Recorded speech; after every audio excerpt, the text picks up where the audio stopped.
L'argent, un allié au service de nos rêves et de la vie.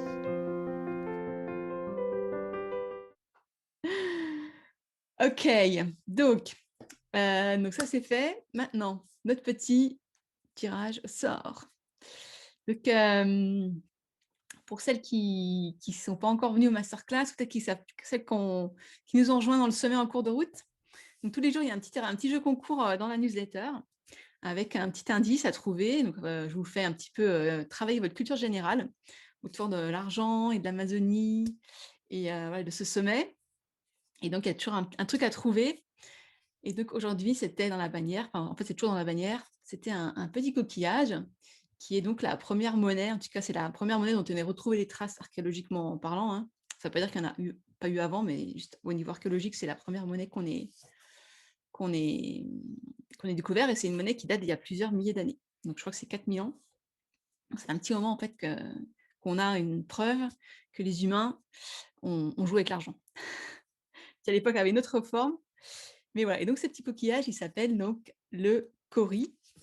Alors, c'est intéressant, j'ai eu des moules. Non, c'est pas une moule. J'ai eu, je sais plus, j'ai eu plein de sortes d'autres coquillages. Mais donc, c'est le cori, la monnaie porcelaine aussi. Et donc, c'est une monnaie, il y a plusieurs espèces, en fait, il y a plusieurs espèces de ce cori qui vivent un peu partout sur la planète. Et du coup, c'est devenu une monnaie. Donc, ce cori, en fait, il se retrouve partout. Partout, il y a des coquillages qui ressemblent. C'est devenu des monnaies aussi. Donc, c'est assez intéressant de voir, puisqu'évidemment, les humains, on avait déjà des contacts, des routes commerciales entre nous avant Internet et avant les avions. Et donc, ces coris, en fait, ils ont voyagé partout dans le monde avant maintenant, quoi. Ça voyageait déjà. Donc, le cadeau à gagner en lien avec ce cori, c'est un passe argent, mon amour. Et il y a eu, donc, que je reprenne mes... Ah non, attendez, c'est pas le bon.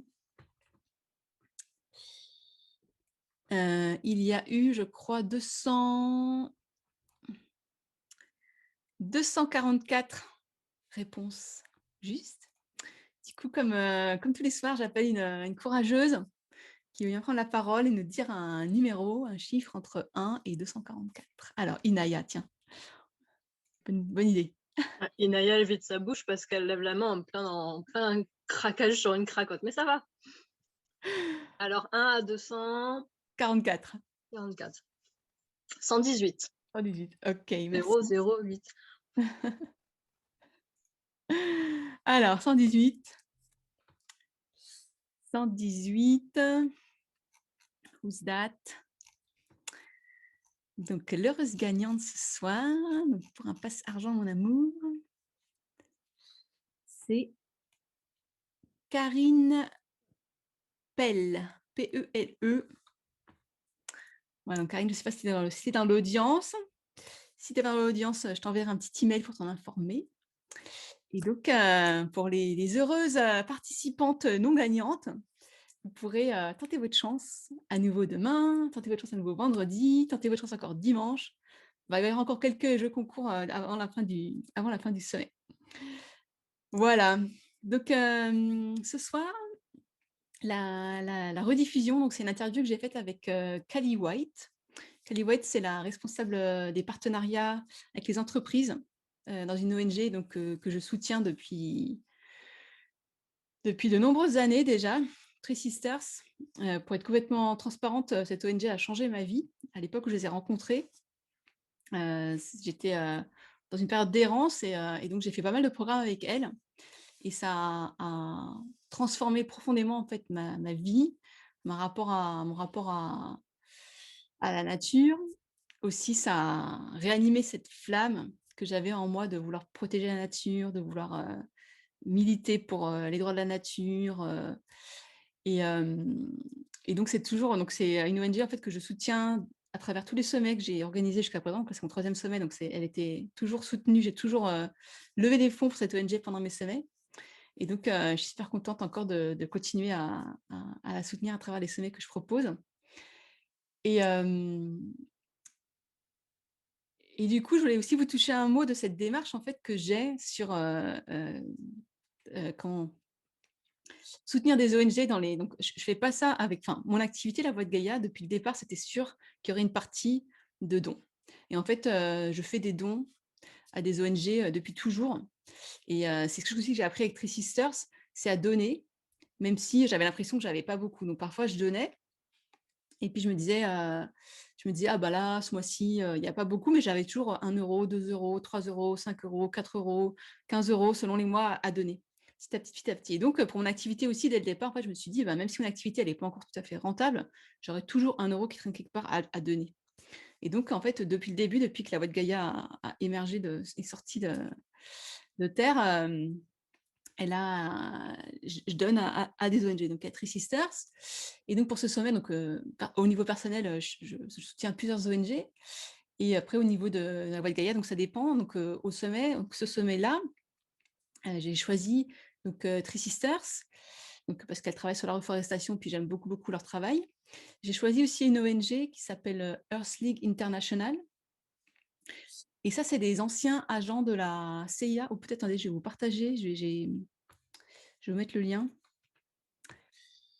Sur la page d'inscription du sommet, en fait, si vous allez, tout en bas de la page, vous verrez, il y a la présentation de toutes les ONG. Je vous ai mis aussi des ressources pour en savoir plus sur ce qu'elles font, avec des webinaires, des petites vidéos YouTube. Donc la deuxième, c'est Earth League International. Donc comme je disais, c'est les anciens de la CIA. Ils utilisent les méthodes de contre-espionnage et d'intelligence, qu'ils utilisaient contre la mafia et la vente d'armes, mais maintenant contre les réseaux de braconnage. Parce qu'en fait, on se rend compte que tout ce qui est braconnage et trafic illégal d'espèces protégées ou même d'espèces animales, c'est les mêmes réseaux en fait. Et donc, ils utilisent ce qu'ils ont appris dans l'intelligence, voilà, plus drogue, tout ça, pour les animaux, la planète. Et donc voilà, donc ils protègent les espèces qui sont souvent des espèces très, très, très, très menacées. Et souvent, enfin, c'est vraiment assez incroyable ce qu'ils font. Andrea Crosta, donc le fondateur de cette ONG, c'est une personne qui m'inspire énormément parce qu'il fait un travail vraiment hyper difficile. Et il est toujours d'un calme. Parfois, leurs investigations pour démanteler un réseau, ça prend des années, ça prend 2 ans, 3 ans, 4 ans, 5 ans avant qu'ils réussissent à démanteler le truc, ou à démanteler une partie, ou à démanteler une filière. Et donc, voilà, ça, moi qui suis du genre impatiente, écouter cet homme parler de leur travail, ça m'inspire énormément. Voilà. Et ensuite, donc la troisième ONG, c'est Wiccan International. Donc ça, c'est une ONG, c'est un regroupement de femmes. Donc c'est beaucoup en fait des leadeuses de peuples indigènes et de peuples premiers qui donc sont dans des combats. Alors j'aime pas dire des combats parce que je trouve que on a besoin justement de réinventer le militantisme, ou de réinventer la lutte. Donc en tout cas, bon, le seul mot que j'ai trouvé là, c'est vraiment des femmes qui se battent, en tout cas qui font barrage aux grandes multinationales qui veulent extraire du bois, du pétrole sur leur territoire, Et donc, c'est toutes des femmes hyper inspirantes. C'est vraiment extraordinaire ce qu'elles font. Et donc, il y en a en Amazonie, il y en a aux États-Unis, il y en a partout sur la planète. Elles vont à l'ONU, elles font du lobbying, elles font des pétitions, et voilà. Et donc, j'avais aussi envie de les soutenir. Je me dis, si le sommet peut contribuer à payer un billet d'avion pour l'une d'elles, pour qu'elle puisse aller faire un discours à l'ONU, ce serait trop cool. Donc, voilà. Et du coup, avant de vous partager donc l'interview avec Cali White, j'avais envie de vous partager une courte interview de 4 minutes d'une leader, donc d'une leaduse de la nation Ponca aux États-Unis. Et cette femme, pour moi, c'est vraiment l'incarnation en fait de ce que c'est que les anciennes, les grands-mères. Et chaque fois que je l'écoute, ça me fait pleurer tellement elle me touche dans ce qu'elle rayonne et dans qui elle est. Et donc, voilà, je voulais vous partager ça, puis après on embrayera sur Cali et TreeSisters. Donc dans les deux cas, c'est des interviews en anglais avec des sous-titres français, et vous allez voir, ça passe. Alors du coup, je vais vous partager, je vais rechanger d'endroit. Je vais vous repartager mon écran. Donc cette vidéo aussi, elle est dans les ressources qui accompagnent. Je fais ça, super. Donc, Should the system decide to collapse, which I don't believe it has to, by the way, I believe that we can create a just transition into renewable energies where life can continue as it is, only healthy. But should it collapse first before we have the good sense to do that? We know how to survive, we Indigenous people. And we've done this before and before throughout creation. You know, my sons, my daughters know how to build a fire, how to hunt, how to fish, where the water is, where the berries are, where the mushrooms are, where the wild potatoes live, how to capture the honey from the bees, even if we get stung, because that's their territory. We have ways that we're going to move on. And we're hoping that it doesn't come to that, and it doesn't need to. We can together rise up and make a difference.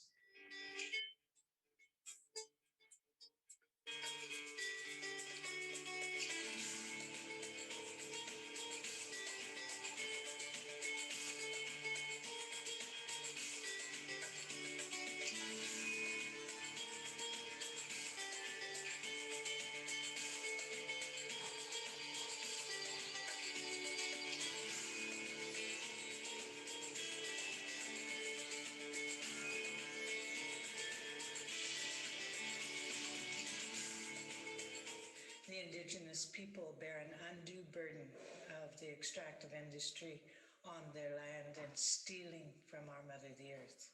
In Canada, the tar sands are an example of what happens when you go to extreme energy extraction and you're bringing up bitumen, which is going to create a carbon bomb once it reaches the open market and is set free, and it will cause a temperature rise. In my backyard, fish kills, 5 of them in the last few years in the Salt Fork River that runs through our community, directly related to fracking and directly related to injection wells. Earthquakes by the dozens, tornadoes that are huge. I could give you one example after another.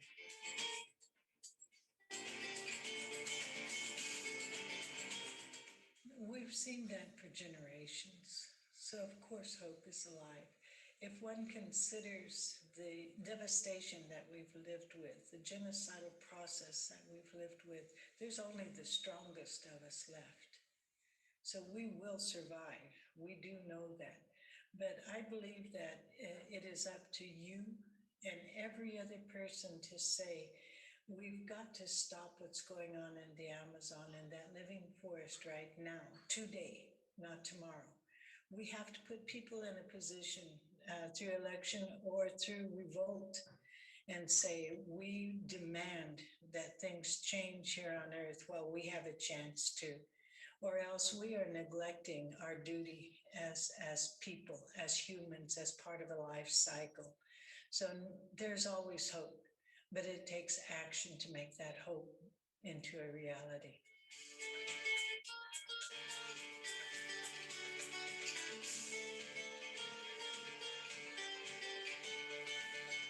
I think I would say the same thing to anyone, anywhere. We live by a 7th generation philosophy. What are you leaving for your generations to come? What is your legacy? Is it the golden room and the trunk tower? What are your children going to eat, that golden faucet? Or do you want your great, great, great grandchildren to have air to breathe, water to drink, and an earth to love them?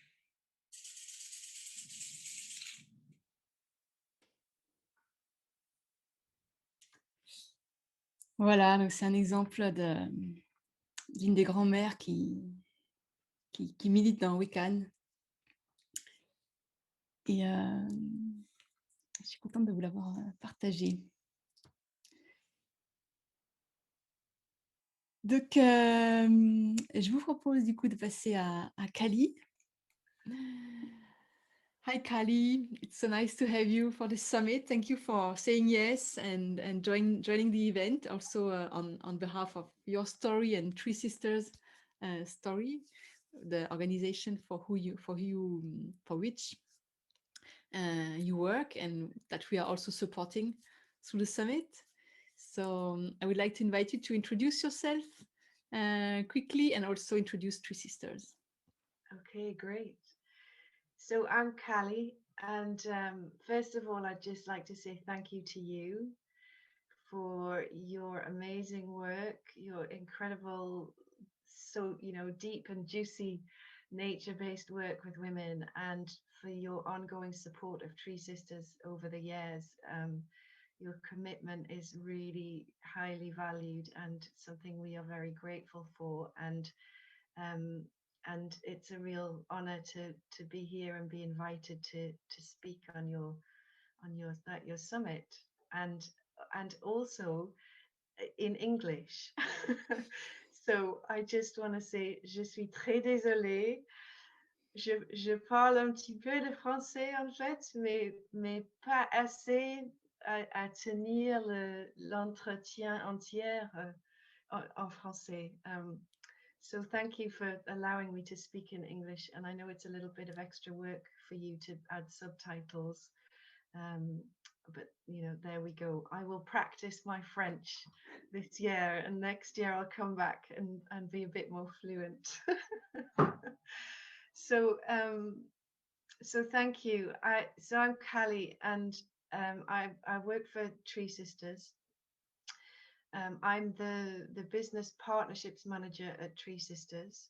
We are a social change and reforestation charity with a global reach. We offer, women's work and inner work, and which is all about connecting back to nature, healing the wounds of separation, and finding our way back to our healthy connection as part of nature, not something that's separate. So we kind of, that's one of the roots of TreeSisters, and we do that through courses and programs, and we do a full moon call every month. We have a global community and a network that are supported through a platform called the Nest, where they come in and they find each other and they can share. We offer courses on creativity, all sorts of things like that. And then on the other route is the reforestation work. So we currently are planting in 11 different projects in 9 countries. We deliberately focus on planting in the tropics. So, around it's the waistband of the earth, because that's her natural cooling system. You have the ice caps north and south, and then the forests around the middle. So those forests, which we're losing at an incredible rate, are fundamental for on a global level in terms of mitigating climate change. So we're planting in Brazil and Borneo and West Papua and Cameroon, Kenya, Mozambique, Madagascar, Nepal, India, and have I missed one, or was that 9? I think that was all of them. And we stand deeply rooted in ethics, and so the projects that we choose to fund go through a very strict due diligence process, and they are about much more than just putting trees in the ground. They're about biodiversity, making sure that native trees are always planted, the right trees in the right place, that many of the projects are providing habitat for endangered species, that they're about supporting local communities, so they all employ local people on the ground.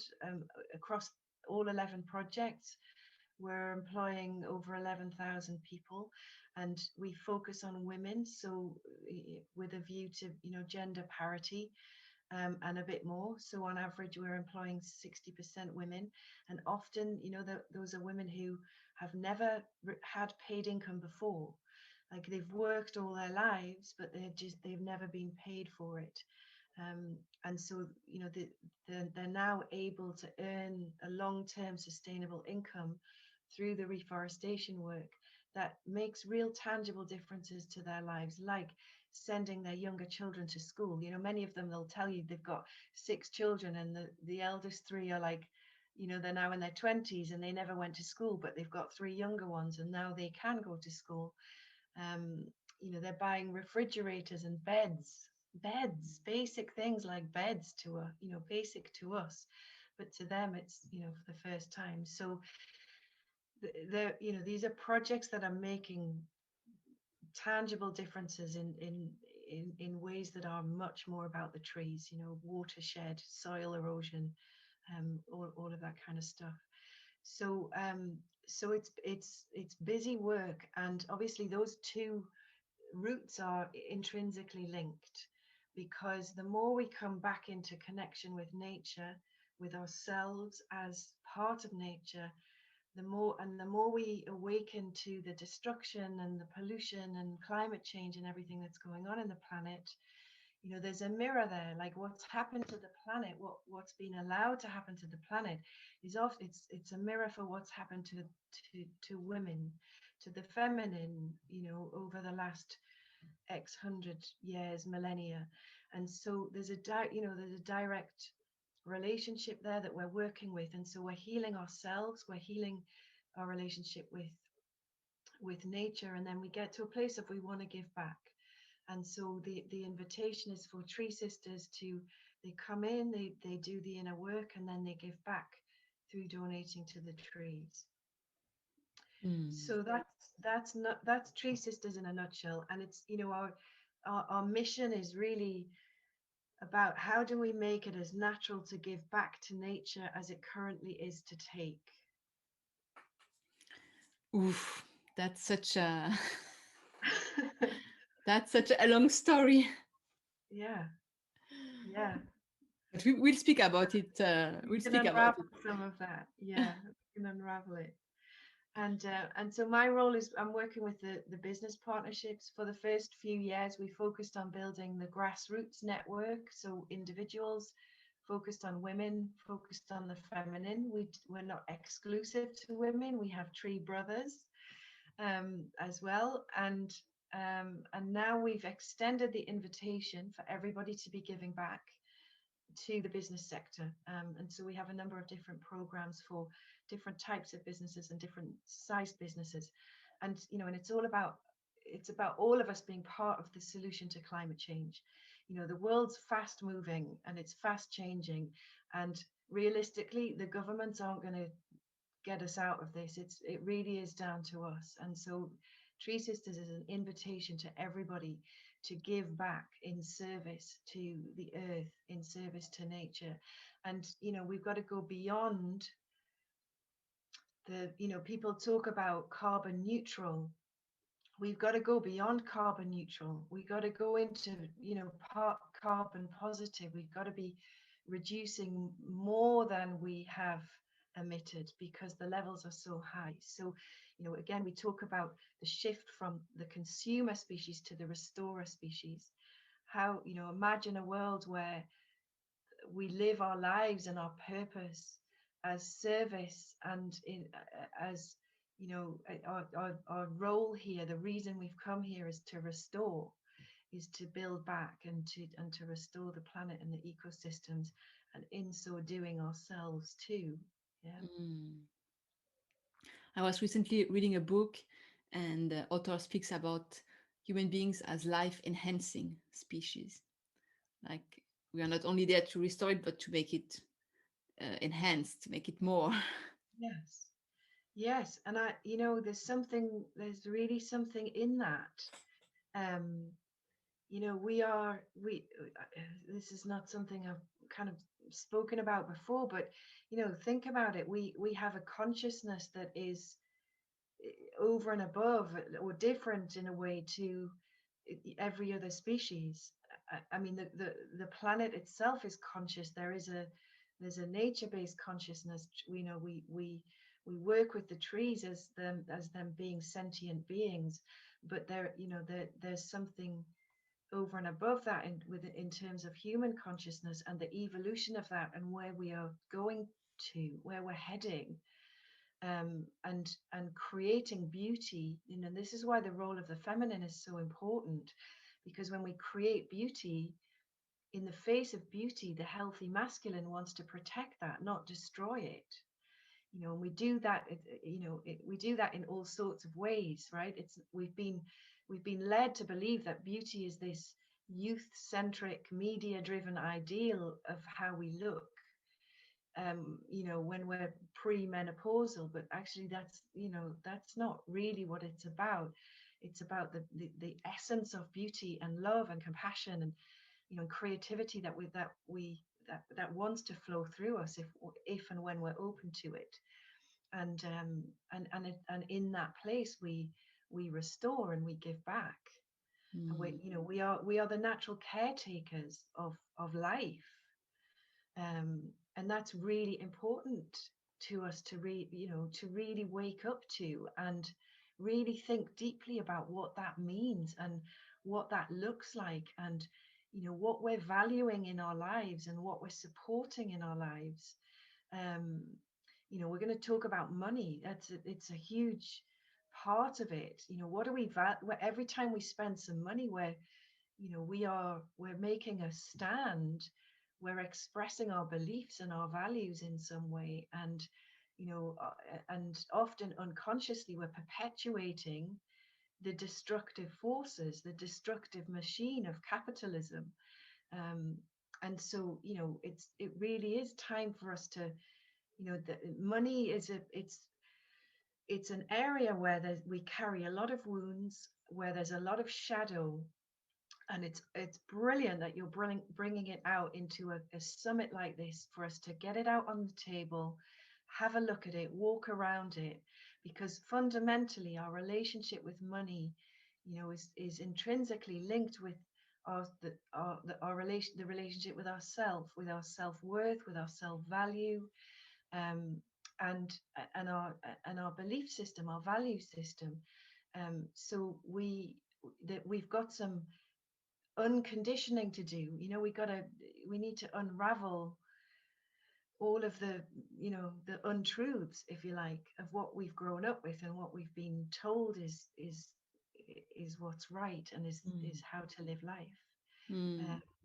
So that we can come back to this place of nurture, of caregiving, of service. And that weaves in so beautifully with the topic of our conversation, which is healing the money wound through passion and purpose, and also your story with money, and then how it brought you to TreeSisters, and what is happening inside of TreeSisters with money.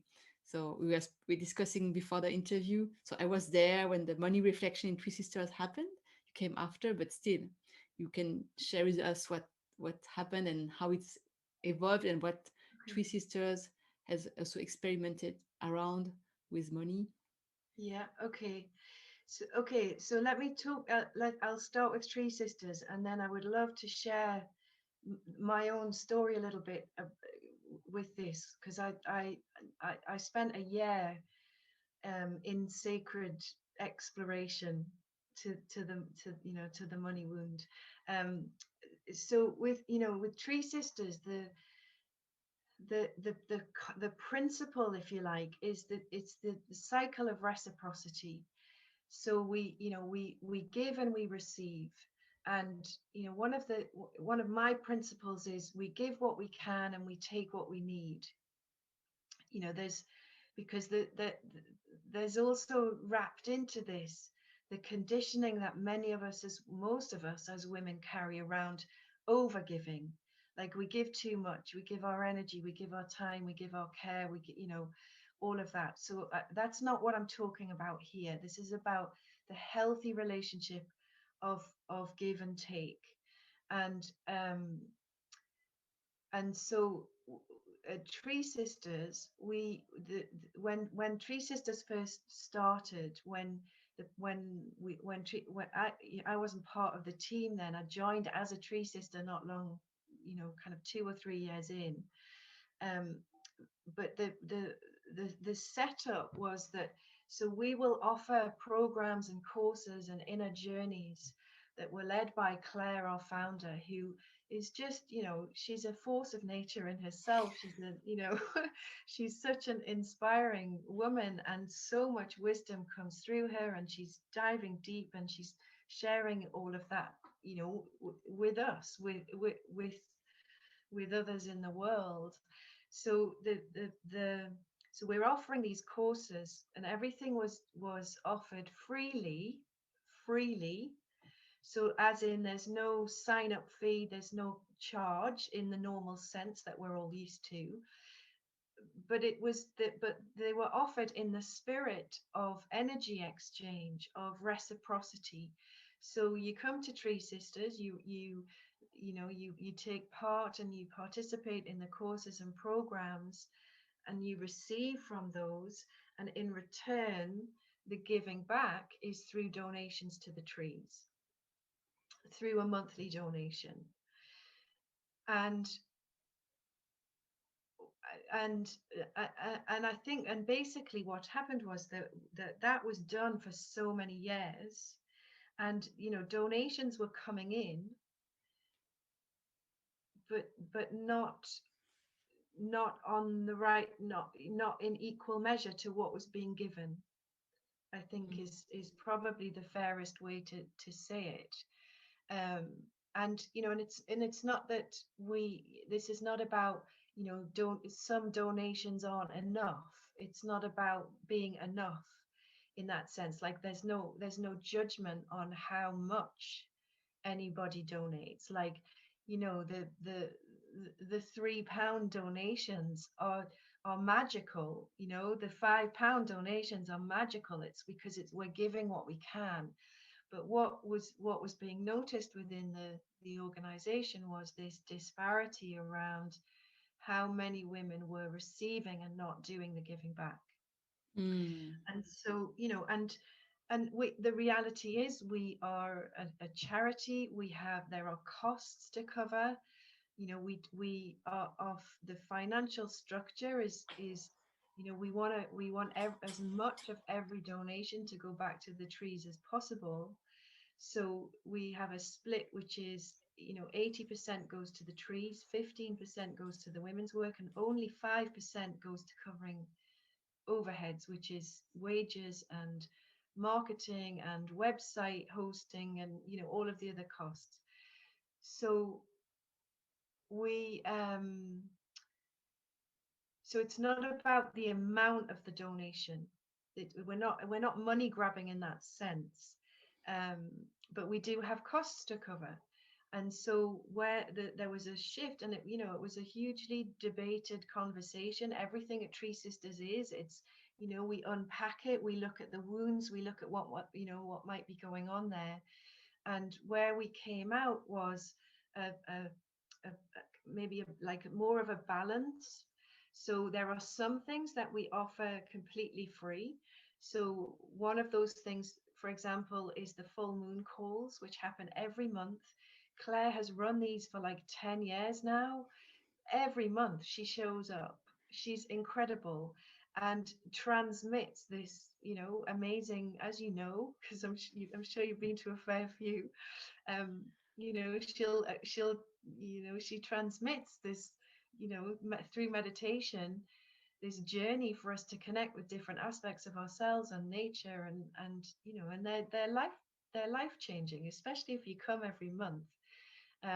So if, you know, if anyone's interested in learning more about TreeSisters, that's your way in. Come and join a full moon call, and they're always hosted by Claire. So they're still free, but they're in free in the sense of there's no sign up cost, but there is an expectation of energy exchange, of maybe giving something back to the trees if you can. So we have the free offerings, and then we have some courses and programs which do have a fee or a cost attached.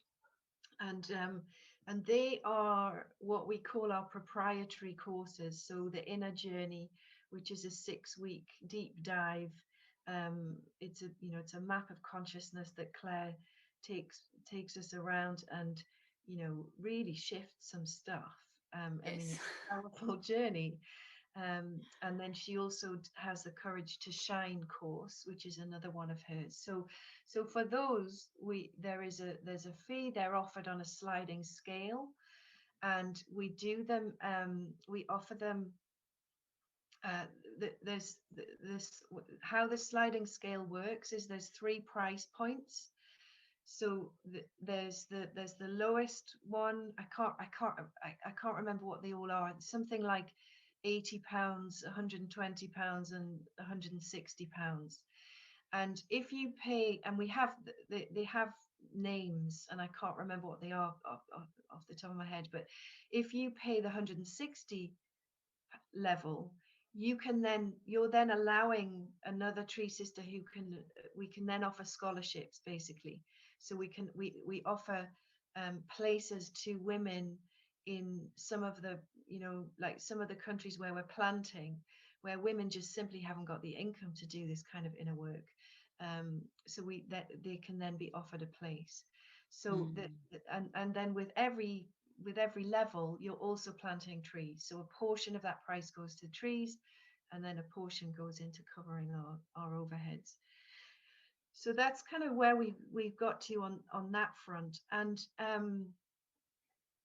then there's something about it. I know for sure how our money is either, it's the root of all evil, or money is love. And it's about energy, and it's about flow, and it's a resource. And depending on where you stand, it's about your inner relationship with money. And so that's where we need to go. We always need to go within. And so what we're seeing at TreeSisters is the more of our own inner work we do around money, and that the wounds show up as lack, and there's not enough, and we've got to be really careful with it, and we've got to be really tight, and fear around, are we going to have enough? All of that wounding. Like when we work through that and we can let go of that, and we can come to a place of, this is where the passion and the purpose comes in. If we're living our lives through service, and we're here to restore, and we're here to live our a purpose connected to that, then the money will come. And what's been really interesting is this year, last year in 2020, so in January 2020, after 10 years, 10 years of the organization, we'd planted 7 million trees. And by January, 1 year later, this year, 2021, we've planted 15 million. So in 1 year, we've doubled our tree count that it took us 7 or 8, 9 years to get to. And we're now 2 months later, almost at 17 million. So the money is flowing. Like there's been a release at TreeSisters. Like, we don't need to just focus on the tree count. Like, how many trees do we want to plant? What we are kind of consciously working more to focus on is the consciousness shift work, is the social change work. It's like how many more people can we reach? How can we reach them? That if we put that as our mission, if that's our purpose, then the money will follow. And we're really seeing that. And I'm seeing that through the business partnerships that we've opened up to. In a year of the pandemic, we're getting like 40 businesses a month signing up to give back through their business. So the mainstream media is over here telling us that, and it's true, there are businesses closing down, and there are people really struggling, and it's really hard for many people. But over here, there's a growing group of conscious people who are starting new businesses in a time of crisis, and they're doing really well. and they're embedding restoration, they're embedding reforestation into their business models. They're getting this giving back, the cycle of reciprocity. So it's a truism. It's like when we set out and we live our lives through purpose, and the money will follow. And we're seeing that we're seeing that at TreeSisters. We've just literally taken on 3 and about to have take on a 4th new team member, because the funds are allowing us to do that now, which is brilliant, because then we can reach even more people and do even more work. So that's how I would kind of describe the TreeSisters story. Yes, and maybe just to, like, from what I hear, what you shared is also, it's about a collective consciousness around money shift. Yeah. So that you were in this reciprocity cycle, but the people in front were not in this reciprocity cycle, and so it took a while until you could educate and raise awareness about the cycle of reciprocity, because and that's so interesting and so true. Like, we're not taught about this cycle, never, not at school, not from our parents. Like, no one tells us about this cycle of, okay, you receive and then you will give back, maybe directly, but maybe you will give back somewhere else, and you will give back what you can. And that's not something we see so, like, in the streets all over the place. So there's a lack of education also to that. Yes, and a culture that is based on taking, and everything we have, everything we own, the tables, the cars, the houses, the airplanes, everything has come out of the earth in some form or another. And we think it's enough just to pay the man that we're buying it from, but do we think to give back to the earth? If we are part of the earth, not separate, which we are, then when we give back to the earth, we're giving back to ourselves. And it's a paradigm shift, and it's and we've there's some way to go, but more and more people are. The good news is, I think, more and more people are awakening to this, and we're starting to demonstrate that. My journey last year, 2019, I'd been doing my life before TreeSisters was 13 years in the corporate world, so I understand really well that whole world of targets and goals and financial measures and competition and all of that, oppression of the feminine world. And I got out of that, and then spent 15 years or something deep diving into the world of healing and therapy, trained as a psychotherapist, and did all sorts of women's work and rites of passage work and nature-based therapy and stuff. And so I'd been doing some ancestral healing work. I was training as an ancestral healing practitioner. And as I was practicing, we used the drum journey as the main technique for that. And as I was practicing, the ancestors from the burning times, from the witch hunts, started to come through and show me what happened. And so I ended up for a year deep diving into that and realizing that I'm carrying ancestral inherited trauma, that all this stuff in me, despite 15 years of therapy and inner child work, it's still there because it's not mine, and it's inherited. So I need a different way of clearing it. So I explored all of that, and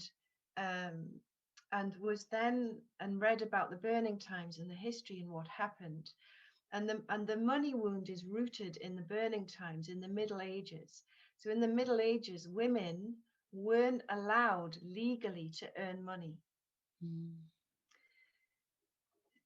So, you know, they're still working, like they're working for, you know, they're doing all the washing, the cooking, they're planting, they're medicine women, they're herbalists, they're midwives, they're looking after the children, they're helping their husbands in the fields at harvest time. They're not allowed to earn a coin. There's no financial exchange allowed, except this, and the history in France is really interesting, except for sexual favors. And so I don't know if you know about this, but that was what led to the kind of the creation, if you like, of the brothels, particularly in Paris. If you really want to get into this, I'd recommend a book called Caliban and the Witch by Silvia Federici. So she's an Italian, and her book is a PhD thesis, and it's all about accumulation and the roots of capitalism.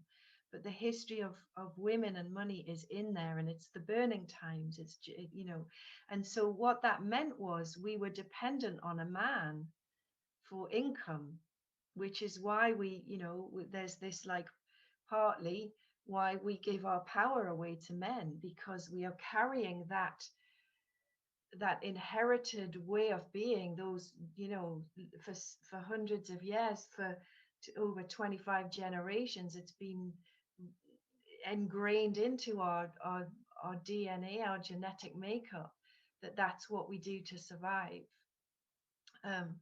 So it makes sense to me why so many women struggle with money and with self-value, especially when they step into being self-employed and putting their own work out in the world. You know, and I'm one of those women who, you know, I have had a chronic inability to charge what I think I'm worth. And so this was what I learned on my journey. So I've spent this year deep diving and clearing trauma and learning about the burning times. And then I'm instructed by my ancestors to give up everything I know. Like, I've got to, I'm going to give up my home. I'm going to give up rent. I'm going to give up, you know, all kind of work, and journey through the UK and Ireland in my camper van for a whole year, for 13 moons, as a way of really deepening into the land and myself, and clearing once and for all the inherited trauma and the you know, the layers of conditioning that I was carrying. And part of the instruction was, you are going to gather the women every full moon to hold a ceremony in honor of the ancestors of the burning times, and to then help those women clear the trauma that they are carrying. So lots of this, and this was how I was going to step in and through the terror that came up in me around stepping up, being seen, being heard, you know, all of that. And so what I did, how I did it. And every full moon I would hold a ceremony, and the women would gather, and the gatherings got bigger and bigger as the time went on, because so many more and more women are, you know, resonating with the witch hunts and the burning times. And because this was ceremony, for me, that's service. You know, I've worked a lot with the sweat lodge tradition, and there's, you know, you never exchange money with a sweat lodge. It's in service from spirit. And so I was guided. I knew that, so the ceremonies are not about earning money. They're in service to the ancestors and to life and to healing. But I also knew that energy exchange was important, this cycle of reciprocity. And so I invited every woman that came to leave something as in the spirit of energy exchange. Call it gift economy if you want. And all of the money that I collected throughout the year from the 13 ceremonies, I would split. I would split, and I would give half to TreeSisters and half to an amazing women's organization I'm part of called Women in Power, which is coming to France. And I have to tell you about it. And so through that, and so what I would do was I had a pot, like a tub with a whole, like a money box, you know, like a piggy bank that you have when you're a child, with a slit in the top. And I would put it in the middle at the end, and I would speak to the group at the end, and I would explain what I was doing. Like so this is gift economy, it's energy exchange. The money's going to go to these two charities, which I really care about. And so I invite you to leave what you are called to leave. And so through that process, I learned so much about myself, but also about how the money wound shows up in women.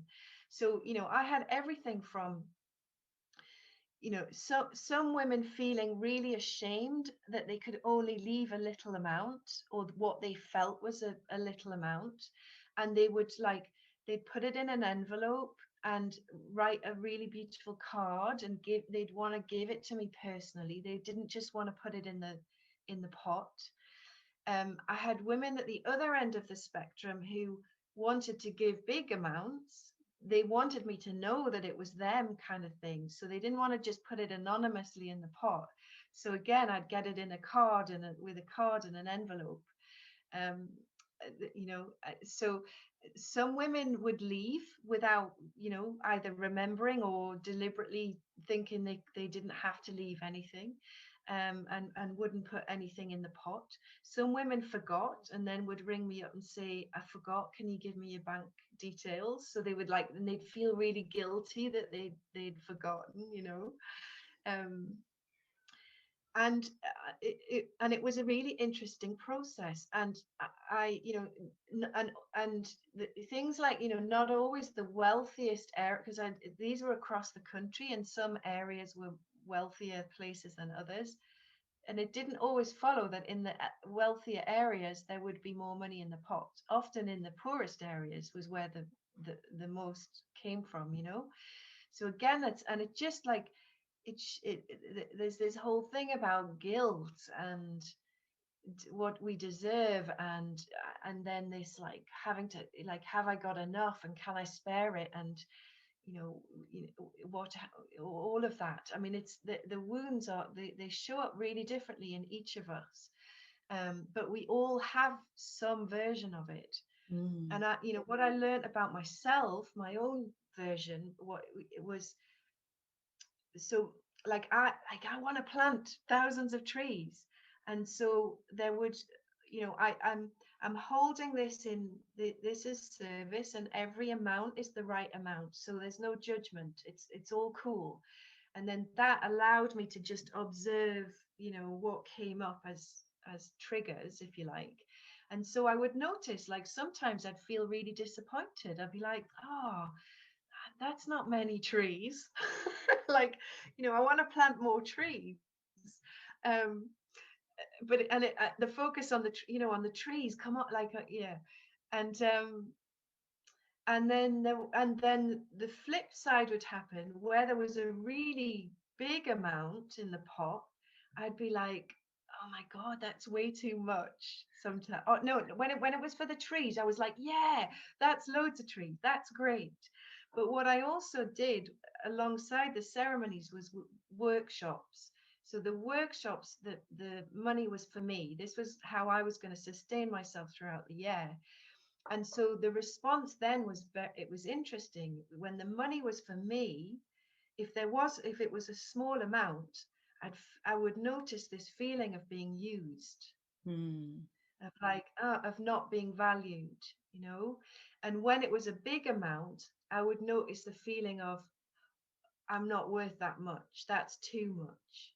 So it's like there's there's a spectrum and of worth, and where it took me, the learning was, so that my plan was I was going to carry on and do more of these workshops last year, but obviously with lockdown they got cancelled. But I decided to set a price this time. It was like, okay, it's time to value my worth. Like, I don't need more than that, and I do, you know, that there's an amount that's what I need, not less, not more.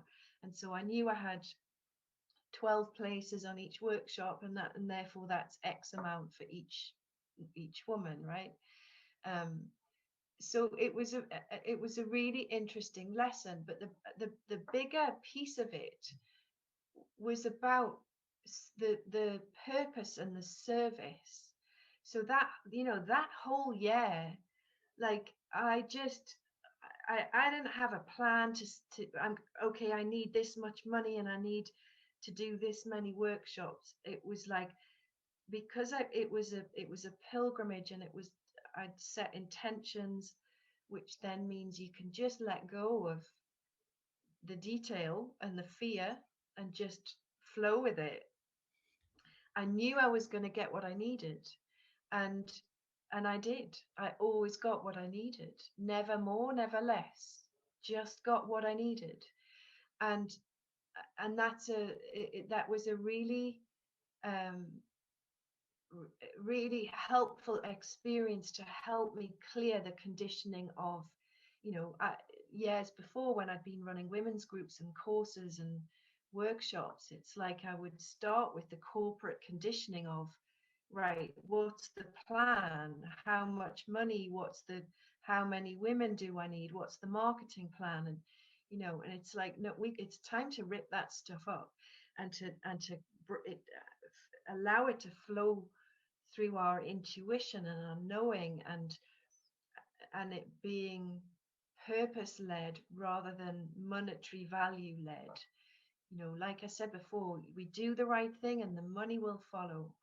And that, you know, there is something true about, I've been thinking about this as we've been, you know, we've agreed to do this conversation, and so it's, you know, it's made me think a bit more about money. But there is something about, like, imagine a tribe of awakened women with a truckload of money. Imagine what we could do with that. So I'm not saying, like, you know, this is not about not earning a lot of money. It's okay to earn a lot of money. What matters is what that money is going to be used for. So, you know, like, the more we align with life, the more that money will then be reinvested into, you know, restoration and service and purpose and healing, then great, you know. I just had a speaker today for another interview, and she was like, yeah, what would happen if all women had more money, and how we would change the world globally, like all the women with more money and doing what we love, like spending the money on what we love, on what we like, on all the things you want to spend money on. That would, yeah, Yes. completely change the world. Yes. And, you know, women make 80% of the consumer. We want to get away from that, but women make 80% of the choices as to what is bought and where. And we have power in that, and we need to wake up to that. You know, the world is changing really quickly. The whole monetary system is, you know, our current monetary system is on the brink of collapse, because it's built on debt, it's built on non-sustainability. You know, there's all sorts of talk about global digital currencies coming in. There's all the cryptocurrencies. So we're kind of in a bit of, you know, there's going to be a change in format of what currency looks like and how we use it. But what's really important, what we mustn't forget, is our relationship to how we value that and where we spend it. So, you know, we have to be supporting local business. We have to be supporting conscious business. We have to stop feeding and perpetuating the machine of destruction. You know, the big corporates are, you know, yes, they can do some good in the world, but lots of them are doing a lot more bad in the world. And we have power. We can vote with our money. And the more of us that do that, the better. You know, switching to ethical banks is another really important thing that we've all got to be doing right now. This stuff is really urgent. We can't just keep talking about it. We've got to be doing it and really thinking about what we value, what do we need. Because I'm sure you've found this too in your work, but I don't know how many workshops I've done where you ask women the question, what brings you joy, and you get them to write down all their answers. It's never materialistic things. It's never the car or the holiday or it's always time with my family. It's always the opportunity to visit new places. It's all the having fun with my friends, or it's never stuff that costs anything. So what are we doing? We have much more power than we realize, I think. That's such an amazing sentence to wrap up. Because the time flew by. I'm like, oh no, it's already. I've no idea. I don't have my glasses on, so I can't see the time. It's time. We are like, it's time. Great. Okay. Great. Well, it's been so lovely to talk to you, and yes, and I hope that the summit is going really well, and I'm sure you've gathered an incredible group of women, and I'm sending lots of love to each and every one of you, walking the earth path, walking the inner journey, and thank you again for your support and for having me on and for all you give to TreeSisters. Thank you.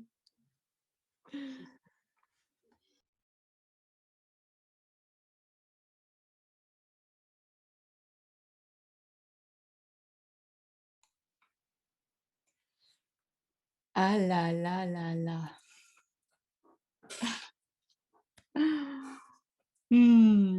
Comment ça a été avec les sous-titres? Je suis quand même curieuse, j'ai envie de savoir.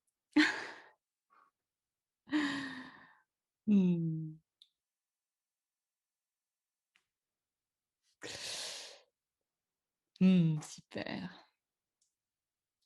Ok. Eh bien, voilà. Masterclass numéro 4 du jour 3 des Leadeuses du Nouveau Monde.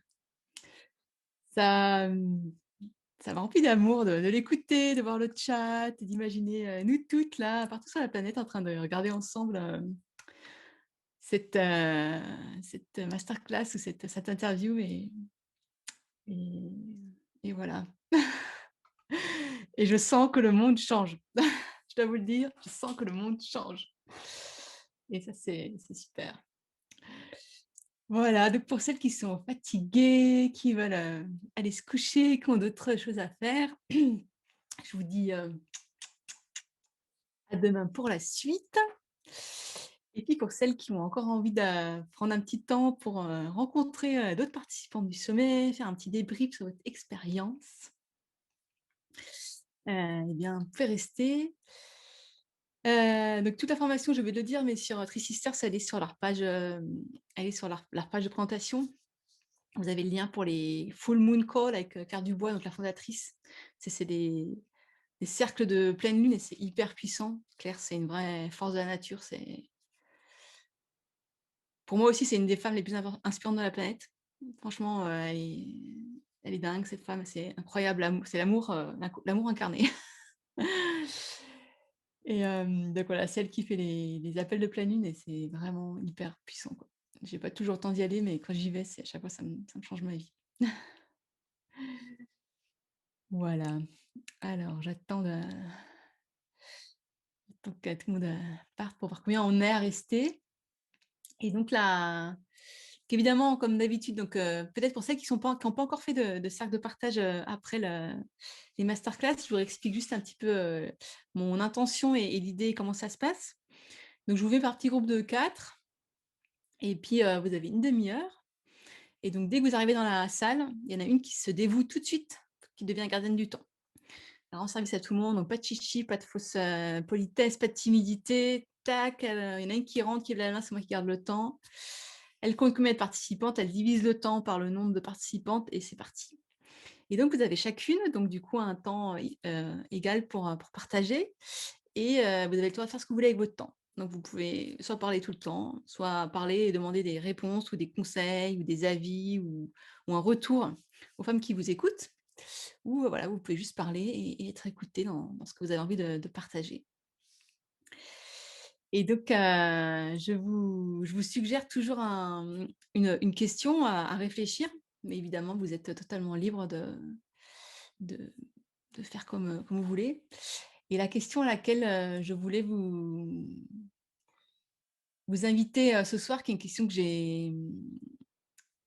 que j'ai déjà posée. Donc, il n'y a pas de PDF qui accompagne la masterclass de ce soir. C'est juste la masterclass.